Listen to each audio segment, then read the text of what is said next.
El mensaje del día de hoy se llama ¿Cómo entrar en la tierra prometida? Y la pregunta que todos nos tenemos que hacer un poquito es ¿cuál es nuestra tierra prometida? Si lo importante es eso, porque la tierra prometida no es solo esa la del pueblo de Israel que tenía que dejar Egipto e irse a esa tierra donde fluía leche y miel, ¿no? Como dice la palabra, sino que también hay una tierra, un territorio, un área prometida que también nosotros tenemos que cumplir. Puede ser su ministerio, puede ser una promesa, puede ser un milagro, puede ser tantas cosas que el Señor nos está llamando y nos está diciendo, un llamado ministerial también. Hay tantas cosas que puede ser en nuestro camino, ¿no? Pero tenemos que preguntarnos, porque nosotros por lo general, naturalmente, a cada comienzo de año nosotros hacemos nuestra lista de los buenos propósitos, ¿no? Y este año voy a hacer esto, voy a hacer esto otro, y a veces parece el menso papiro ahí que estamos, el rollo del papiro que estamos abriendo, y a veces, sinceramente, no logramos hacer todas las cosas que hemos escrito, los buenos propósitos que hemos pensado, que hemos escrito, pero nosotros la cosa más importante, en vez de escribir los propósitos que nosotros queremos, tenemos que escribir los propósitos que el Señor, que nuestro Papá Celestial, ha preparado para nosotros, ¿no? Como la palabra dice, todas esas obras que yo he precedentemente preparado, son obras que Él ha preparado para que nosotros la podamos cumplir, para que nosotros la podamos hacer y para que el reino de Dios pueda avanzar con su palabra. Entonces, la tierra prometida es un recorrido, vamos a hacer el recorrido que hicieron desde Egipto hasta la tierra prometida. Obviamente no nos vamos a demorar 40 años, vamos a demorar mucho menos, pero vamos a ir viendo punto por punto, porque vemos que aunque el Señor Jesús todavía no ha aparecido, la gracia no estaba ahí, pero vemos que la gracia estaba, porque Jesús estaba presente, era siempre la sombra de todo lo que había sucedido, pero sobre todo vemos la misericordia y el amor inmenso del Señor. Pero antes de empezar la lectura de Éxodo, voy a leer 12 versículos en Génesis 13, 14 y 15.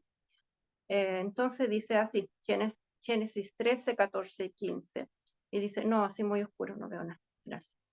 Y Jehová dijo a Abraham, después que Lot se separó de él, alza ahora tus ojos y mira desde el lugar donde estás, hacia el norte y el sur, al oriente y al occidente. Porque toda tierra, no Gaby, ponla solo en italiano, sí, en español nomás, porque si no me confundo. En tanto yo leo acá, no te preocupes para que los otros puedan leer junto conmigo. Ok. Entonces, estábamos diciendo Génesis 13, el versículo 14, y es importante que leamos en qué momentos dice esto Dios. Y Jesús dijo a Abraham, después que Lot se separó de él, alza ahora tus ojos y mira desde el lugar donde estás hacia el norte y el sur, al oriente y al occidente, porque toda la tierra que ves la daré a ti y a tu descendencia para siempre, ¿no? Entonces nosotros sabemos que cuando el Señor llama a Abraham, le dice que él tenía que dejar todo, tenía que dejar su tierra, tenía que dejar la familia, tenía que dejar todo. Pero ¿qué hizo él? Se llevó al sobrino. Entonces, en el momento en que se separaron, el Señor ahora, ¿qué cosa le dice? Levanta tus ojos y mira, o sea, norte, sur, oeste y este, porque toda esta tierra yo la daré a ti. Y vamos al versículo 17, y esta la leo de la Biblia amplificada. Dice, levántate, anda, haz un reconocimiento completo alrededor de la tierra, a lo largo y ancho, porque yo te la daré. Entonces acá nos está diciendo que esa tierra prometida tiene un largo y un ancho. Tenemos que ver al norte, al sur, al este y al oriente, al occidente, o sea, 360 grados. No es solo lo que yo tengo adelante, sino puede ser lo que está a mi lado, puede ser lo que está detrás. Y esto nos está diciendo el Señor que nuestra tierra prometida es ancha. Hay tanto que hacer. Le voy a dar un ejemplo bien simple para que puedan entender. Yo llegué a Italia y llegué a Santiago, pero Santiago no es mi tierra prometida. Santiago es la ciudad, es la nación donde yo nací, pero no es mi tierra prometida. Tomo otro avión y llego a Antofagasta, llego al aeropuerto, pero el aeropuerto tampoco no es mi tierra prometida. Es mi ciudad natal, pero no es mi tierra prometida. Tomo el auto, me van a buscar y llego a mi casa. Y esta es mi tierra prometida, mi casa. Ahí yo llegué. Pero no es que porque yo llegué a mi casita, se terminó mi viaje. Uno cuando viaja siempre se preocupa de hacer planes, ¿no? Voy a ver a mi familia, los parientes, las amistades. Entonces uno tiene planes. Entonces yo qué cosa hago? Empiezo a salir, empiezo a llamar a la gente, empiezo a avisar. Y entonces yo empiezo a actuar el programa que yo me había propuesto. Entonces yo empiezo a activarme en esa tierra prometida, porque la tierra prometida en este caso es mi casa, es mi ciudad. Si en cambio yo llego de Italia, llego a Antofagasta, llego a la casa y no me muevo más de mi casa, bueno, ¿y a dónde está? Es verdad, sí, estoy con la familia, está bonito, pero estoy ahí metida, no estoy saliendo, no estoy dando vueltas, no estoy conociendo la tierra, porque estamos diciendo que el Señor le hizo que tiene que ver al norte, al sur, al este y al oeste. Tenemos que salir, a veces nos quedamos en nuestra zona, que no es más cómoda, como en inglés se dice la zone comfort, o sea, esa zona que para nosotros es más cómoda porque la conocemos bien, porque sabemos manejarnos, pero a veces hay situaciones en que nos llevan en otras situaciones que no, estamos un poco incómodos, un poco nerviosos porque nunca la hemos vivido, porque nunca la hemos experimentado, pero si el Señor nos está llamando ahí, nosotros tenemos que empezar a salir y a empezar a recorrer. Como dice acá, levántate, anda. No está diciendo, por favor, vas a mirar. No, te está diciendo, levántate. Entonces nosotros está hablando de acción, está hablando de movimiento. Entonces cuando nosotros llegamos a nuestra tierra prometida, quiere decir que no es que yo llegué y terminé y ya, me descansé, yo ya hice y se terminó. No, esa tierra prometida hay que recorrerla bien, en largo y ancho.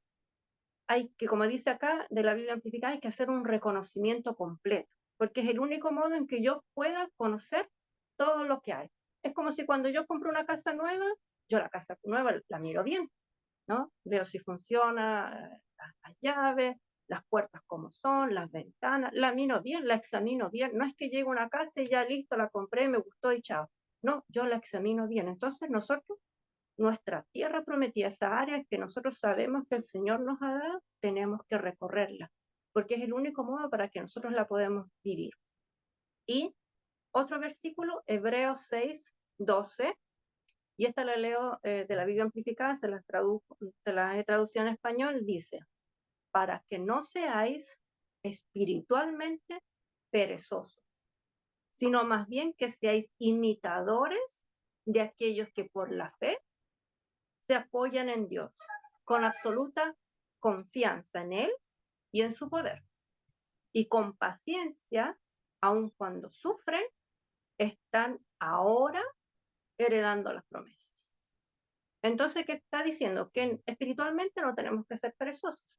O sea, lo que le estaba diciendo antes, ¿no? Que nosotros estamos en nuestra cómoda, en nuestra zona, estamos en nuestro sillón lindo, tranquilito, ya llegamos ya a nuestra tierra prometida y me quedé ahí sentadito. No, nosotros tenemos que seguir recorriendo en largo y ancho. Como dice, no tenemos que ser espiritualmente perezosos, sino tenemos que ser imitadores de aquellos que por la fe se han apoyado en Dios con absoluta confianza. ¿Por qué? Porque confían en Él y en su poder. Entonces ahora vamos a hacer juntos este recorrido y vemos dónde. Empezamos con Éxodo 1, donde vemos qué cosa empieza a hacer el Señor y juntos lo vamos a ir comentando y vamos a ir viendo las obras que hace el Señor. Entonces, Éxodo 1, del 6 al 14, del versículo 6 al 14, dice, y murió José y todos sus hermanos y toda aquella generación. Y los hijos de Israel fructificaron y se multiplicaron, y fueron aumentando y fortalecidos en extremo, y se llenó de ellos la tierra. Entre tanto se levantó sobre Egipto un nuevo rey que no conocía a José, y dijo a su pueblo: he aquí, el pueblo de los hijos de Israel es mayor, más fuerte que nosotros. El versículo 10 dice: ahora pues seamos sabios para con él, para que no se multiplique, y acontezca que cuando venga la guerra, él no se una a nuestros enemigos y pelee contra nosotros y se vaya de la tierra. Entonces pusieron sobre ellos comisarios de tributos que le molestasen con sus cargas, y edificaron para Faraón las ciudades de almacenaje en Pitón y Ramses.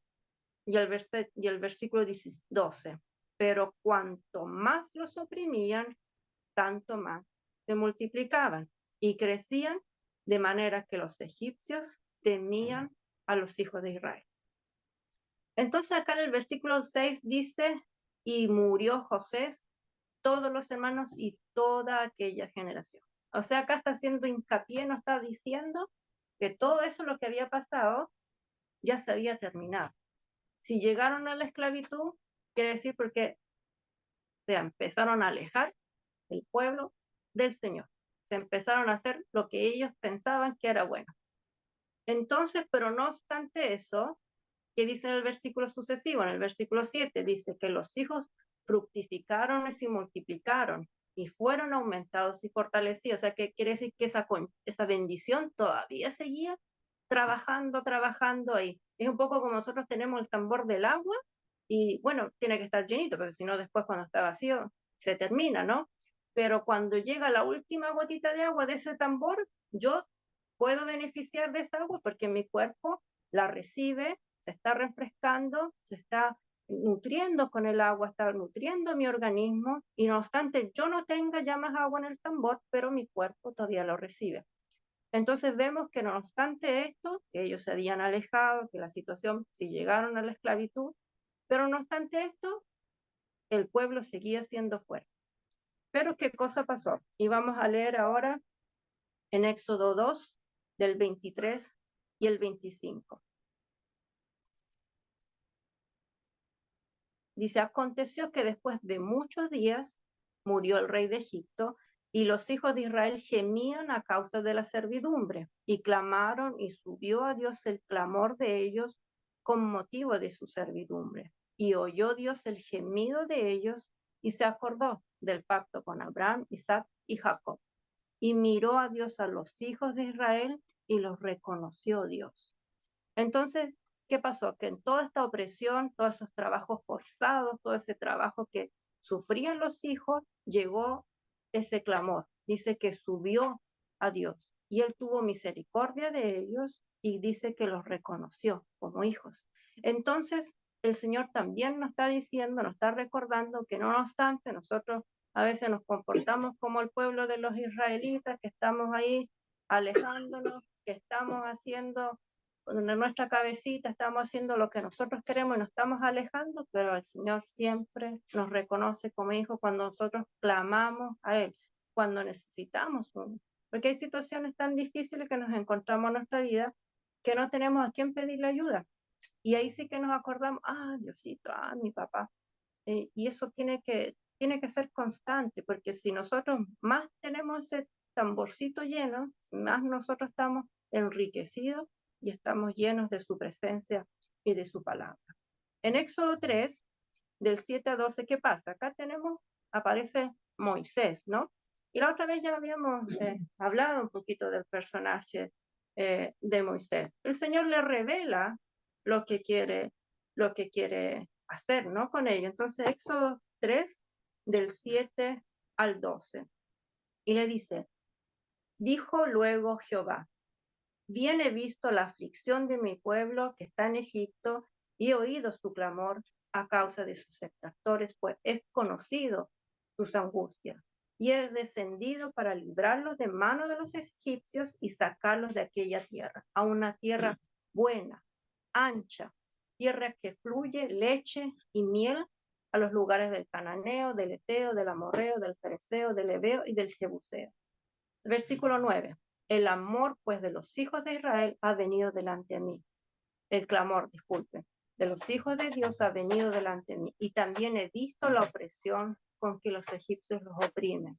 Ven, por tanto, ahora y te enviaré a Faraón para que saques de Egipto a mi pueblo, los hijos de Israel.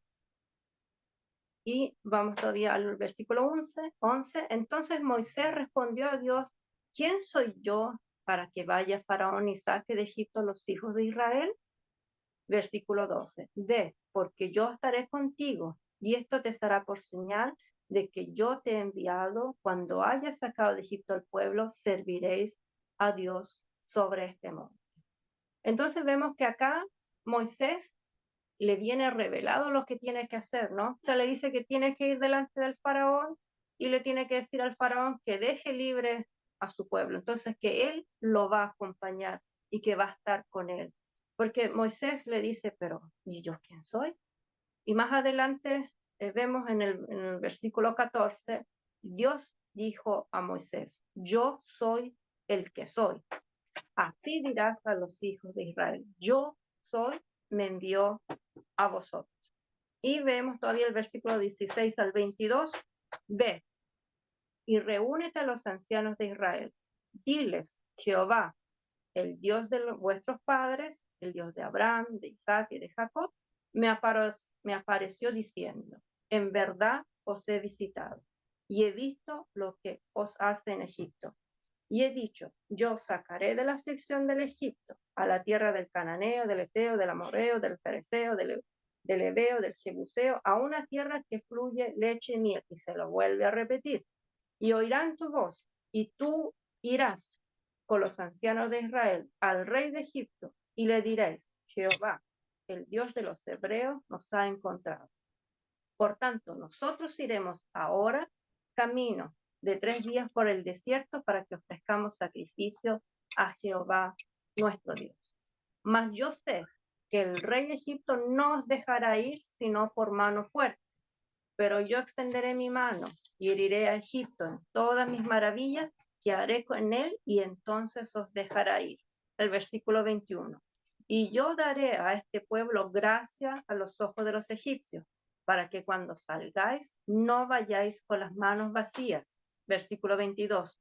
Sino que pedirá cada mujer a su vecina y a sus huéspedes alhajas de plata, de oro y vestidos, los cuales pondréis sobre vuestros hijos y vuestras hijas y despojaréis a Egipto. Entonces acá le está diciendo, le está explicando bien el Señor a Moisés lo que tenía que hacer y le está mostrando ese propósito maravilloso, pero obvio que Moisés tiene miedo, ¿no? Dice, y toda esta responsabilidad, porque no eran 5, no eran 10, o sea, vemos más adelante que son 600.000, son bastantes los que cruzaron, son bastantes los que salieron. Entonces dice, ¿y yo quién soy? Más adelante vemos que él también le dice, pero si yo hablo mal, soy lento en la lengua, ¿no? Entonces, búscate otro. Entonces sabemos que el Señor, no obstante, los, las impedimentos, se dice en español, ¿sí?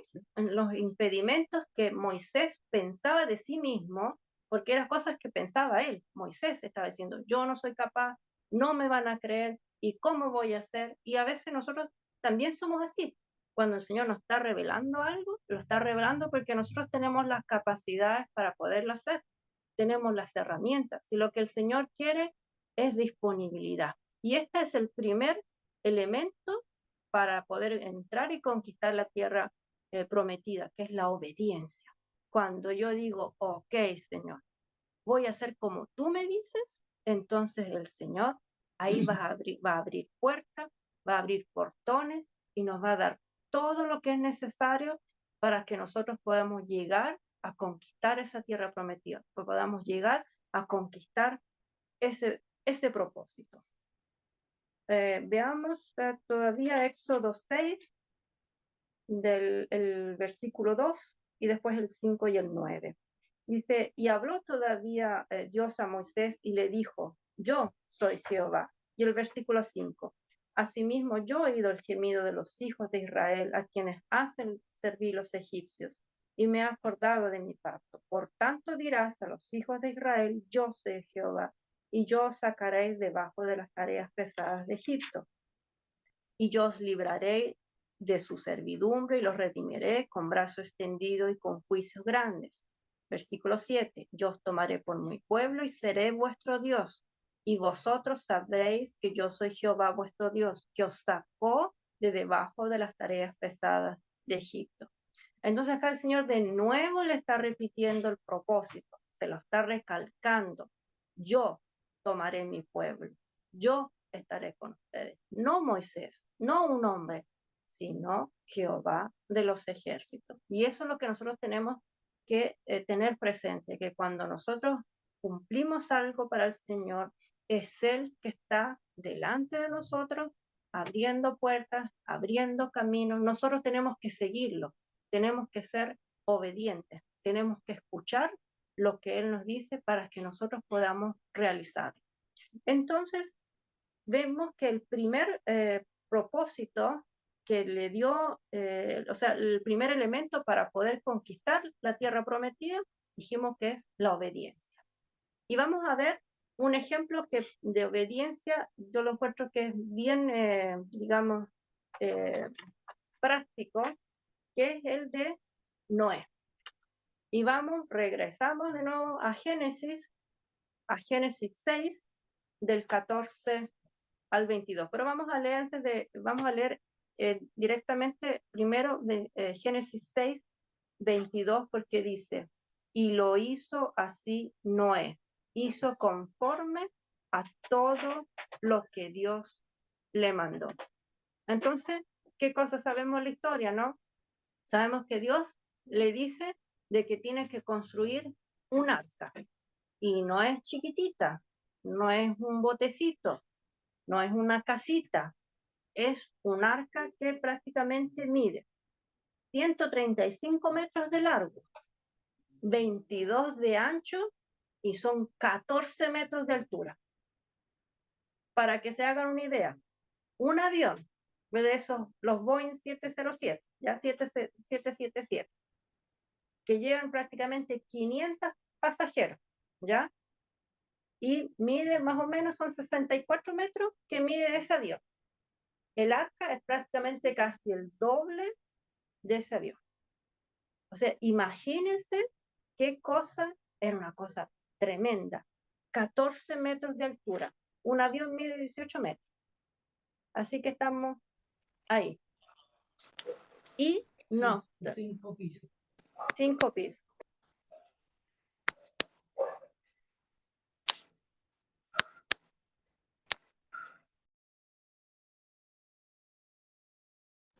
¿Tienes el teléfono apagado?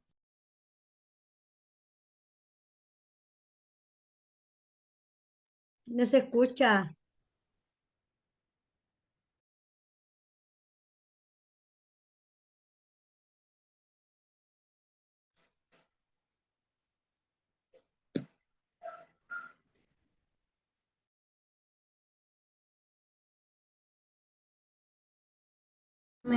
Paola, ¿no te escuchas? ¿No te escuchas? Es que las últimas 24 horas son súper relajantes. Con esas fichas puestas. Se fue el audio. Ya, ahora, bueno, repito entonces. La construcción, estábamos hablando de la obediencia. ¿Ahora me escuchan? Ok, perfecto. Entonces estábamos hablando de la obediencia. El ejemplo pues, de obediencia por excelencia es Noé. Y estábamos diciendo que el arca de Noé, dijimos que 135 metros de largo, 22 de ancho y tiene más o menos 14 metros de altura. Y dijimos también que es prácticamente como esos aviones de los Boeing 707 que transporta más o menos 500 pasajeros. Así que prácticamente es como 2 aviones de largo y alto más o menos como 5 pisos, me dijiste, un departamento. 5 o 6 pisos de un edificio. O sea, es la tremenda construcción. como dije al comienzo, no es una casita, no es un barquito, es el tremendo crucero. Y si pensamos que las tecnologías que tenía a disposición ese tiempo, o sea, no es que tenía la grúa para levantar pesos pesados, no es que tenía ahí unos instrumentos eléctricos para poder cortar la madera, o sea, los elementos que tenían eran bastante rústicos, ¿no? Porque en esa época, y más encima, era una zona desértica, o sea, no es que estaba en la Amazonia donde tenía para poder los arbolitos, para poder cortar la madera, y los animales, que tenían que entrar toda clase de animales, hembra y macho. Pero vamos a leer entonces el versículo. Génesis 7 del 5 al 16. Y dice así: e hizo Noé conforme a todo lo que Jehová le mandó. Era Noé de 600 años cuando el diluvio de las aguas vino sobre la tierra. Y por causa de las aguas del diluvio entró Noé al arca, con él y sus hijos, su mujer y las mujeres de sus hijos, de los animales limpios, de los animales que no eran limpios, y de las aves, y de todo lo que arrastra sobre la tierra. De dos en dos entraron con Noé en el arca, macho y hembra, como mandó Dios a Noé. Y sucedió que al séptimo día de las aguas del diluvio vinieron sobre la tierra. Versículo 11. El año 600 de la vida de Noé, o sea, no era jovencito, para poder hacer la construcción, no era jovencito, o sea, quiere decir que el Señor le dio vigor, le dio fuerza y sabiduría para poder hacer esto. En el mes segundo, a los 17 días del mes, aquel día fueron rotas todas las fuentes del grande abismo, y las cataratas de los cielos fueron abiertas.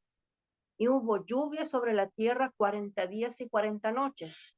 En ese mismo día entraron Noé, Sem, Cam y Jafet, hijos de Noé, la mujer de Noé y las 3 mujeres de los hijos con él en el arca. El versículo 14. Ellos y todos los animales silvestres según sus especies, y todos los animales domesticados según sus especies, y todo de reptil que se arrastra sobre la tierra según su especie, y toda ave según su especie, y todo pájaro según la especie. Versículo 15. Vinieron pues con Noé al arca, de dos en dos, toda carne en el que había espíritu de vida. Y el versículo 16. Y vinieron, macho y hembra de toda carne, vinieron como había mandado Dios, y Jehová cerró la puerta. Entonces la cosa interesante acá, además del material, además de la construcción, es que los animales dicen que vinieron. O sea, no está diciendo que Noé tuvo que ir a buscar los animales y convencerlos de que entraran en el arca, sino que vinieron los animales espontáneamente. Entonces entraron en el arca. Porque para atrapar un pajarito, para atrapar un animal grande, había que tener bastante inteligencia, había que tener bastantes habilidades, y como vemos, no era jovencito. Obviamente habrán sido ayudados por sus hijos, por las familias, pero como estamos viendo, entraron solo las familias, no entraron los demás. ¿Por qué? Porque había incredulidad, porque él vivía en medio del desierto y le está diciendo al Señor que va a llegar un diluvio y por eso tiene que construir esa arca. Entonces a veces nosotros, el Señor nos habla de cosas que parecen imposibles, pero el Señor, si está hablando, un motivo hay. Les voy a dar un ejemplo, un testimonio que escuché. Hay una persona, un hermano cristiano, que él era un emprendedor. Entonces le dijo al Señor: anda y construye un hotel allá. Y en esa calle donde estaba prácticamente no pasaba nadie, era un peladero, no había nada. Y yo voy a construir un hotel allí, pero voy a ser obediente. Y él, porque fue obediente, con el tiempo, él terminó la construcción, y mientras terminaba esa construcción, esa calle donde antes no pasaba nada, se convirtió en una avenida, se convirtió en una vía principal de pasaje. Entonces empezaron a haber otras construcciones alrededor, empezó a haber vida, entonces ese hotel se convirtió en un hotel de referencia, en un hotel importante. ¿Por qué? Porque él fue obediente. él escuchó la voz del Señor y así lo hizo Noé. O sea, no es fácil ponerse en el lugar de Noé. Es decir, oye, tengo que construir un arca, tengo que, y la maderita y los animales. Nosotros hubiéramos pensado, tremendo problema, ¿cómo lo voy a hacer? En cambio, él dice en el versículo 22 de Génesis 6, y lo hizo así Noé, hizo conforme a todo lo que Dios mandó. Y así tenemos que hacer nosotros, ¿no?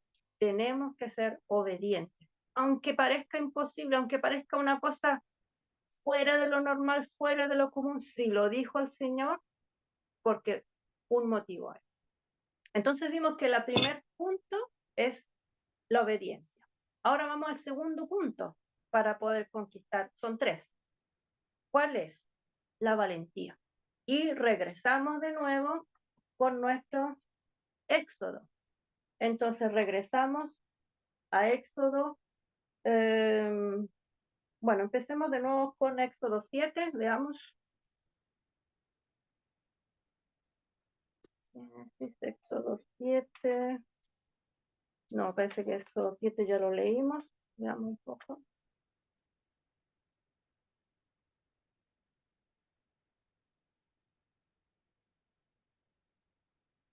Bueno, prácticamente Éxodo 7, de nuevo, Dios le está diciendo, estoy mirando del 1 al 7, prácticamente le está diciendo de nuevo lo que van a hacer, ¿no? Entonces, Éxodo 7, del 1 al 7, dice, Jehová dijo a Moisés, mira, yo te he constituido Dios para Faraón y tu hermano Aarón será tu profeta. Tú dirás todas las cosas que yo te mande, y Aarón tu hermano hablará a Faraón, para que deje ir de su tierra a los hijos de Israel. Y yo endureceré el corazón de Faraón, y multiplicaré en la tierra de Egipto mis señales, mis maravillas. Y Faraón no os oirá, mas yo pondré mi mano sobre Egipto, y sacaré a mis ejércitos, mi pueblo, los hijos de Israel de la tierra de Egipto con grandes juicios. Versículo 5. Y sabrán los egipcios que soy yo Jehová, cuando extienda mi mano sobre Egipto y saque a los hijos de Israel. E hizo Moisés y Aarón como Jehová les mandó, y así lo hicieron. Versículo 7. Moisés era de edad de 80 años y Aarón de edad de 83 cuando hablaron a Faraón.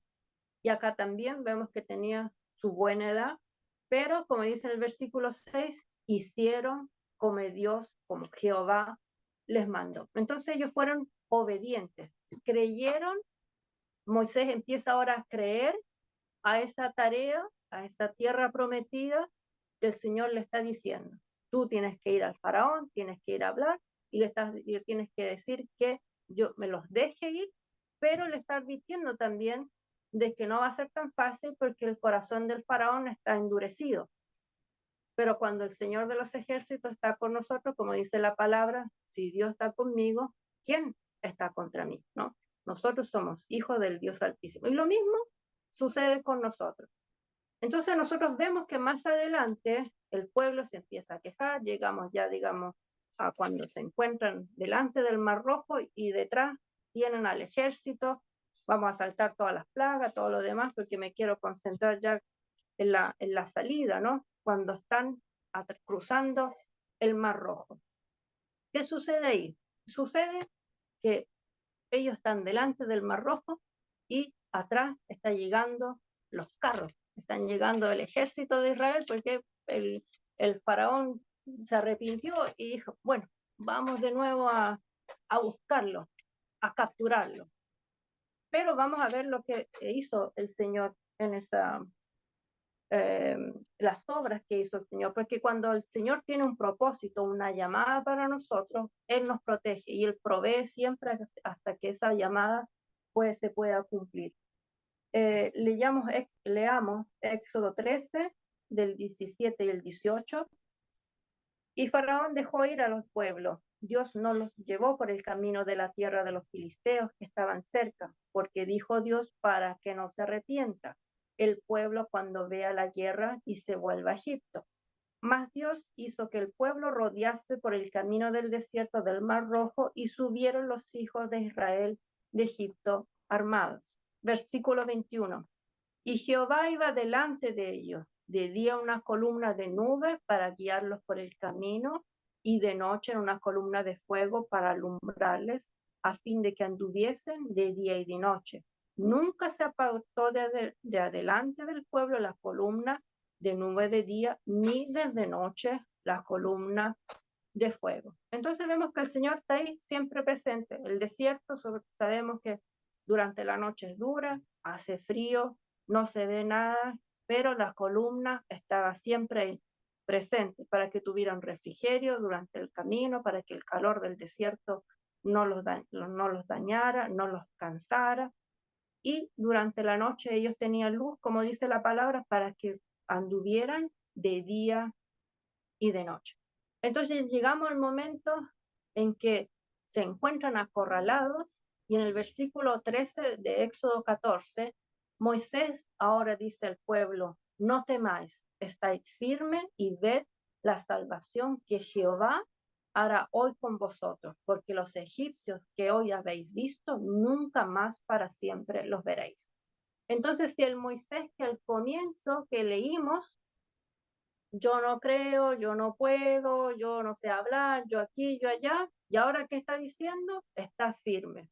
Van a ver lo que el Dios de los ejércitos va a hacer. Es más, le está diciendo ya que se van a morir, porque le dice, nunca más los vas a ver. Entonces, ¿cómo vemos este cambio en Moisés? Lo vemos porque experimentó la potencia del Señor, porque experimentó cómo cuando él estaba obedeciendo al Señor, el Señor estaba obrando, estaba haciendo caminos, estaba abriendo esas puertas. Y no obstante, el faraón tuvo que regresar con las 10 plagas, cada vez tenía que regresar porque era duro de corazón, pero él se mantuvo firme en el propósito hasta que llegó acá, en este momento crucial, ¿no? Entonces le dice, estás firme. ¿Por qué? Porque ella decía, era mejor que moríamos allá, ¿por qué no hiciste cruzar todo lo demás? Porque el pueblo se seguía quejando. No obstante todas las cosas, leímos que el pueblo salió rico. O sea, el esclavo, por lo general, es pobre, no tiene derecho, no tiene nada, pero ellos salieron ricos. ¿Por qué? Porque todos los egipcios, las mujeres, como dice la palabra, las mujeres iban a pedir a los vecinos y les daban oro, les daban joyas, les daban plata. O sea, no es que le daban cositas así de greda, cositas, no, le daban cosas de gran valor. Porque los hijos de Dios, nosotros tenemos la herencia de nuestro Padre. Y Él nunca nos deja solos, nunca nos desampara, siempre está ahí presente junto con nosotros. Entonces, ¿qué cosa hacer? Vemos el 14 del versículo 19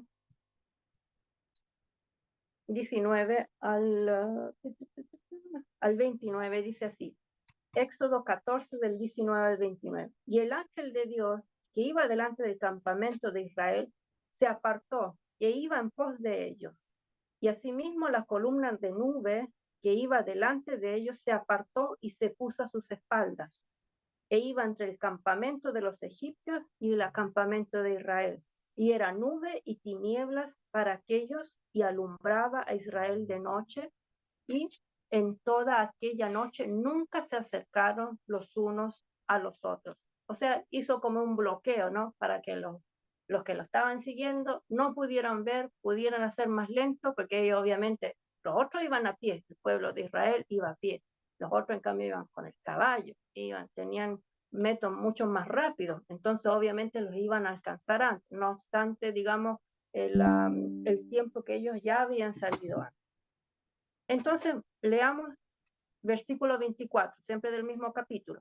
Aconteció a la vigilia de la mañana que Jehová miró el campamento de los egipcios desde la columna de fuego y nube y trastornó el campamento de los egipcios. Y quitó, el versículo 25, y quitó las ruedas de sus carros y los trastornó gravemente. Entonces los egipcios dijeron, huyamos delante de Israel, porque Jehová pelea por ellos contra los egipcios. Entonces ellos vieron la potencia de Jehová. Ellos se dieron cuenta de que no podían hacer nada. O sea, las ruedas de los carros se salieron. O sea, eran carritos poderosos, potentes. No eran carritos así de maderita. Eran buenos carros porque eran del ejército del faraón. Entonces, ¿qué pasó? Versículo 29. Y los hijos de Israel fueron en medio del mar en seco, teniendo las aguas por muro a su derecha y a su izquierda. Entonces sabemos que ellos cruzaron y cuando cruzaron, el ejército llegó, pero las aguas lo cubrieron. Como dijo Moisés, ustedes ya no los verán más. Entonces vemos que cuando el Señor está ahí con nosotros, nadie nos puede quitar del propósito. Y bueno, ellos llegaron al final, empezaron a atravesar el desierto y vemos que el Señor le provee eh, la, ¿cómo se llama? La maná, las codornices para que se puedan alimentar. Hace todo, le da las instrucciones para construir el tabernáculo, les da todos los 10 mandamientos, o sea, le da una serie de reglas que los pueden ayudar para llegar, finalmente alcanzar a llegar a esa tierra prometida, ¿no? Entonces, vamos a ver en Números del 13, el 2 y el 7, versículo 2 y 7, y acá vemos, cuando ya estaba más o menos cerquita, enviaron la misión de los 12 espías, ¿no? Uno por cada tribu. Y acá tenemos, entonces, Números 13, el versículo 2 y el 17 en adelante. 13, número 2. Envía tus hombres que reconozcan la tierra de Canaán, la cual yo doy a los hijos de Israel. En cada tribu de sus padres, enviarles un varón, cada uno príncipe entre ellos. Y bueno, el versículo 18, y observad la tierra como es, y el pueblo que habita, si es fuerte, si es débil, poco o numeroso, como es la tierra habitada, si es buena, si es mala, o como las ciudades son habitadas, si son campamentos o plazas fortificadas, y cómo es el terreno. Y bueno, entonces prácticamente ellos van y sabemos que encuentran una tierra de gigantes, sabemos que regresan después de 40 días que ellos estuvieron haciendo esta exploración para ver cómo era, y prácticamente de los 12, solo 2 creían lo que realmente el Señor les había dicho, que esa era la tierra prometida. ¿Por qué? Porque los otros vieron con sus ojos naturales, vieron los gigantes, vieron que eran ciudades fortificadas, vieron que era imposible, no vieron espiritualmente. Entonces, los únicos, digamos, que creyeron fueron Caleb y Josué. Y esto lo leemos en Números 14, del 6 al 11. Y Josué, hijo de Nun, y Caleb, hijo de Jefone, que eran de los que habían reconocido la tierra, rompieron sus vestidos y hablaron a toda la congregación de los hijos de Israel, diciendo: la tierra por donde pasamos para reconocerla es tierra en gran manera buena. Si Jehová se agrada de nosotros, él nos dará esa tierra y nos la entregará, tierra que fluye leche y miel. El versículo 9 de Números 14. Por tanto, no seáis rebelde contra Jehová, ni temáis al pueblo que está de esta tierra, porque nosotros lo comeremos como pan. Tu amparo será apartado de ellos, y nosotros está Jehová, no lo temáis. Entonces toda la multitud habló de apedrearlos en el versículo 10. Entonces es que estaban bien contentos de todo lo que le había dicho. No obstante que estaba hablando positivo, le está diciendo: nosotros la podemos hacer. Los que les querían apedrear porque estaban bien amorosos. Entonces vemos que no obstante todo fue obediente. Y de acá, más adelante, vamos después hacia el final de Deuteronomio, cuando muere Moisés. ¿Y quién lo va a reemplazar? Porque Moisés sabemos que no cruza, no llega a la tierra prometida. Entonces tiene que haber alguien que haga ese último pasaje. ¿Y quién va a ser? Bueno, uno de estos dos, porque obviamente sabemos que en el desierto, ¿cómo? Josué. ¿Por qué? Porque toda esta generación de incrédulos, gente que se lamentaba, que se quejaba, murieron toda esa generación y pasaron solo las nuevas generaciones, junto obviamente con la familia, porque ya se veía ya el corazón de Josué, que estaba preparado. Pero obviamente, como dijimos, o sea, eran más de 600.000 personas que tenían que cruzar, sin contar los niños, y con una multitud de animales, dice, de ganado. Entonces, o sea, la tarea era harto, había que echarle. Y obviamente con todo lo que había hecho Moisés, que es un grande personaje, un grande padre espiritual para todos, no era tampoco tan fácil reemplazarlo, porque dice, ¿cómo si yo voy a ser capaz de hacerlo o no? Entonces vamos a leer Josué del 1 en adelante.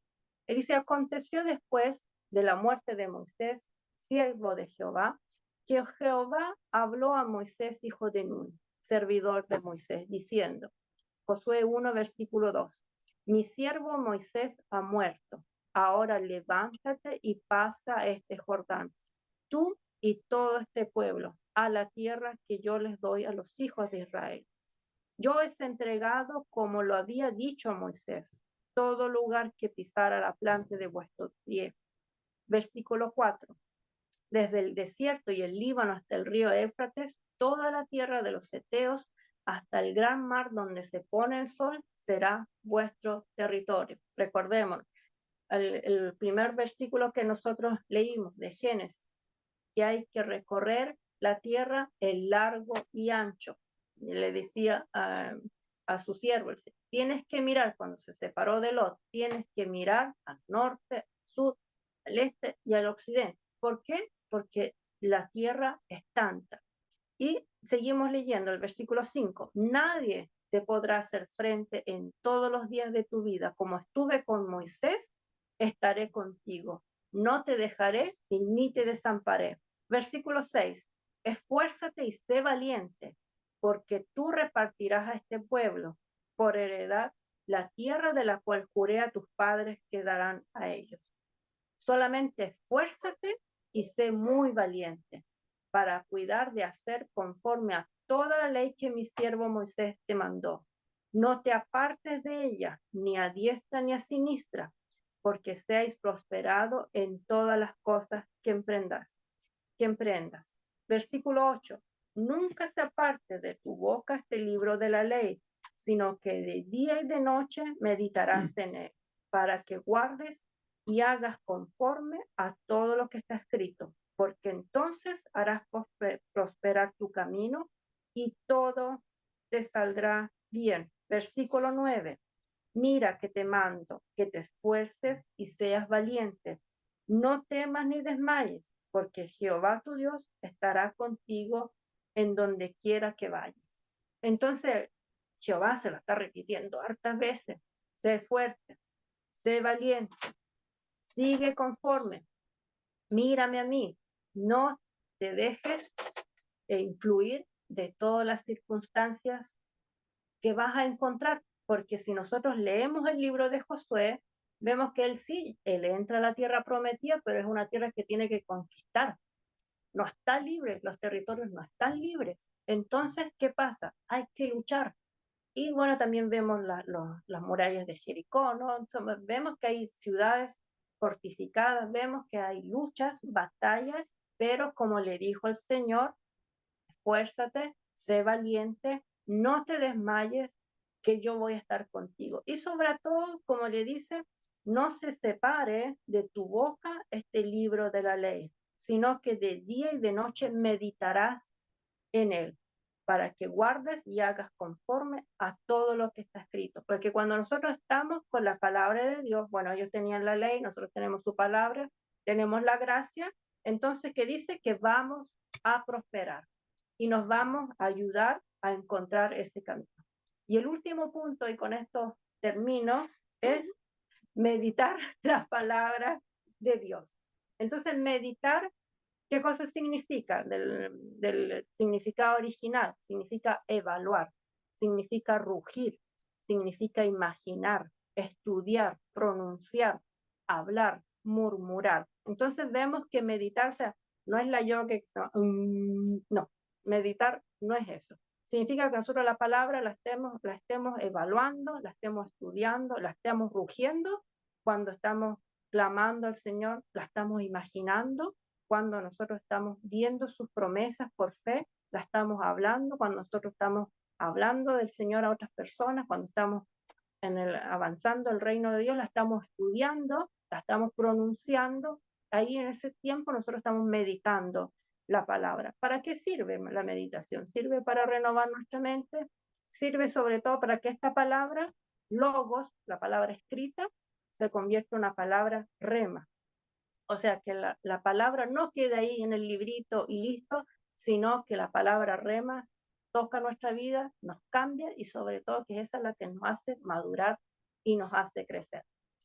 Importante que tenemos que recordarnos que el meditar está formado por 5 puntos y vamos a usar los deditos de la mano.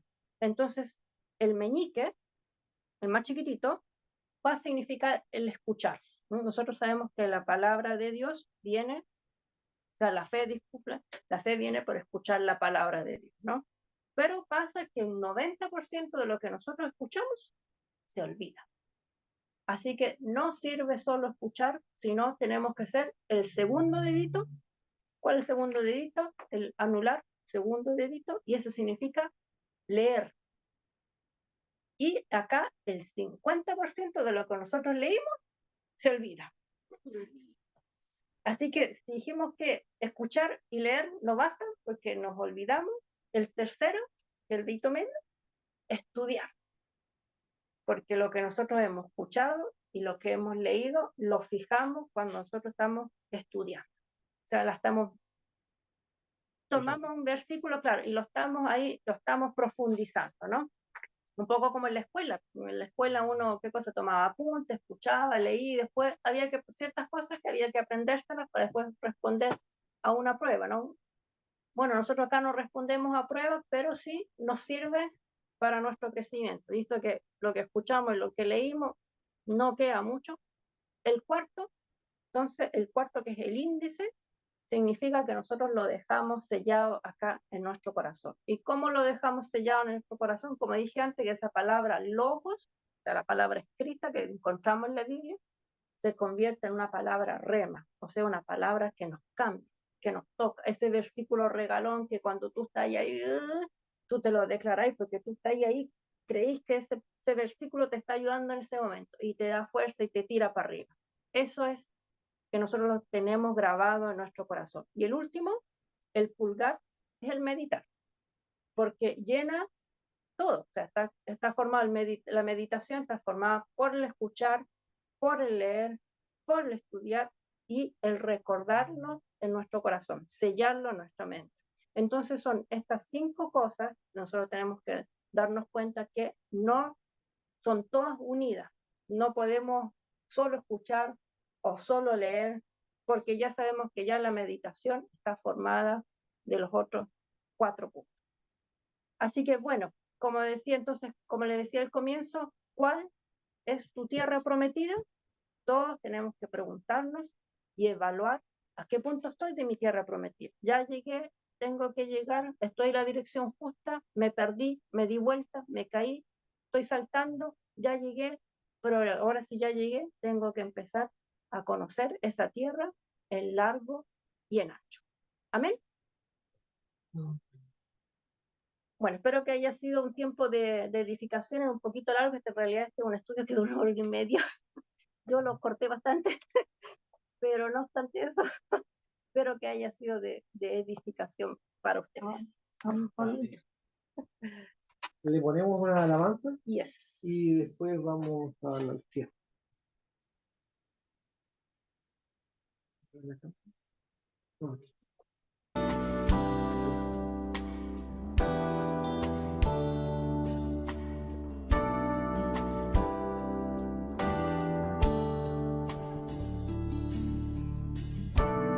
Es pues la fe, la certeza de lo que se espera, la convicción de lo que no se ve, porque por ella alcanzaron buen testimonio los antiguos. Por la fe entendemos haber sido constituido el universo por la palabra de Dios, de modo que lo que se ve fue hecho de lo que no se veía. Pero sin fe es imposible agradar a Dios, porque es necesario que el que se acerca a Dios crea que le hay y que es galardonador de los que le buscan. que la fe es por el oír y el oír por la palabra de Dios.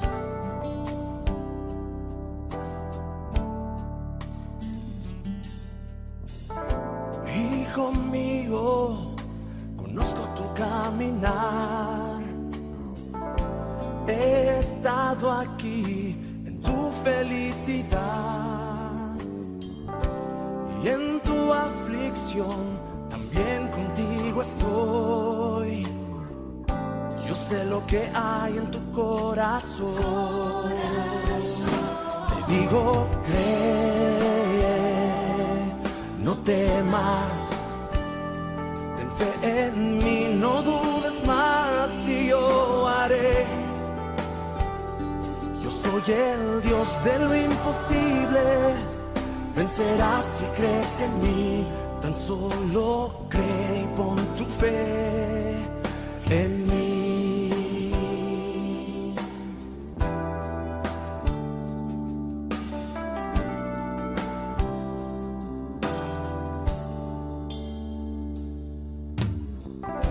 Todo es posible si puedes creer. Si pasas por las aguas, allí yo estaré.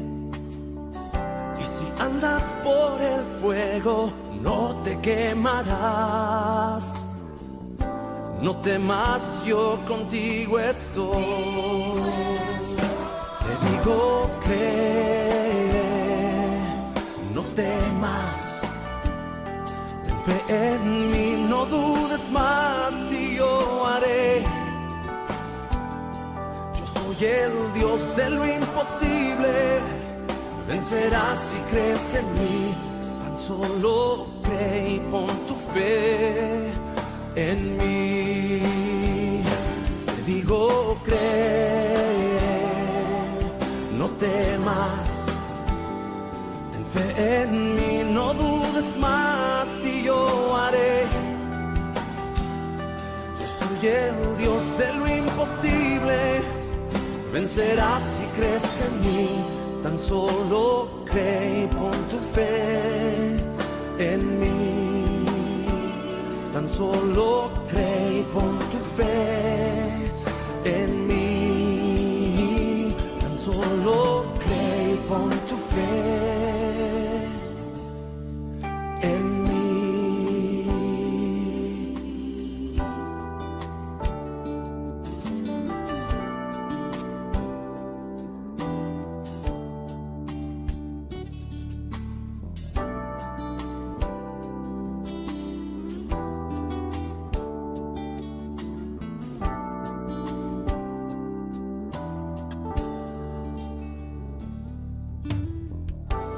Ayúdame, Señor, ayúdame a creer en ti. Ayúdame, Señor, ayúdame a creer a tu palabra. Fortalece hoy mi fe, oh Dios, y refuerza mi convicción. Ayúdame, Señor, ayúdame, Señor.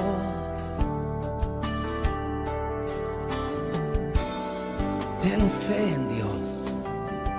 Te aseguro que si le dices a este monte, quítate de allí y tírate al mar, creyendo, sin abrigar la menor duda de que lo que dices sucederá, lo obtendrás. Por esto te digo, cree que ya has recibido todo lo que estés pidiendo en oración y lo obtendrás. Y cuando estés orando, si tienes algo contra alguien, perdónalo, para que también tu Padre que está en el cielo te perdone a ti tus pecados.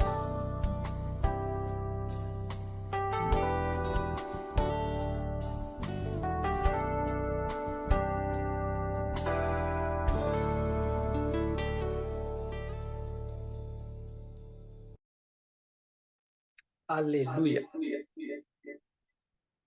Bueno, le damos gracias al Señor por este mensaje, ¿cierto? Que nos edifica nuestro corazón, nuestra vida, nos recuerda que estos grandes héroes que nos muestra la Biblia, esto que hablaba la Paola, de Noé, ¿cierto? De Moisés, ¿cierto? Abraham y tantos más que nos muestra la Biblia, ¿cierto? Ellos fueron grandes hombres de Dios, pero no les fue fácil, no fue fácil y claramente con todos sus defectos físicos y mentales, ¿ya? Como muchas veces tenemos nosotros, y cuando uno no ha sido perfeccionado en el amor del Señor, cuando uno ha sido perfeccionado en la palabra del Señor, claramente se hace más difícil. Y todos son procesos, ¿cierto? Y todo esto tiene que ver con la fe. Y creemos en el Señor de que también usted y yo podemos ser grandes hombres o mujeres de Él para poder servirle, para poder quebrantar todo plan del enemigo, para poder avanzar, crecer y no quedarnos pegados en ciertas situaciones que tal vez el enemigo en el pasado produjo una tranca ahí en su corazón, en su vida, y que no le ha permitido avanzar, crecer o madurar en las cosas de Dios. Amén. Vemos tantos personajes, como entre esos Sansón, en la cual no terminó muy bien tampoco, ¿ya? Pero sin embargo Dios lo usó para grandes cosas y creemos que hay gente que también actúa y puede terminar así como él, ¿ya? Pero creemos en el Señor de que nosotros no vamos a terminar así, sino vamos a terminar bien, que no importa cuántas veces se caiga, sino que importa cuán rápido se levante, ¿ya? Pero con el Señor, porque a veces uno se levanta con la psicología, con la farmacología y todas esas cosas que, bueno, en un comienzo es lícito, por algo el Señor nos permitió usarlas, pero siempre tiene que ser con el Señor entre medio. Si no hay nada dentro de sus recuperaciones con el Señor, nada va a ser perduradero, ni eterno, ni definitivo. Amén. Así que bendecimos a la iglesia, bendecimos a nuestros hermanos, creemos que lo que viene será siempre bueno y aunque el contorno no esté muy bueno, creemos que en el Señor somos más que vencedores en Cristo Jesús. Amén. Así que nos despedimos y nos estaremos viendo muy pronto, la próxima semana. Y si no nos vemos, porque el Señor nos vino a buscar. Amén. Que algunos no tengo mucha ganas todavía, pero gloria al Señor. Ven, Señor Jesús.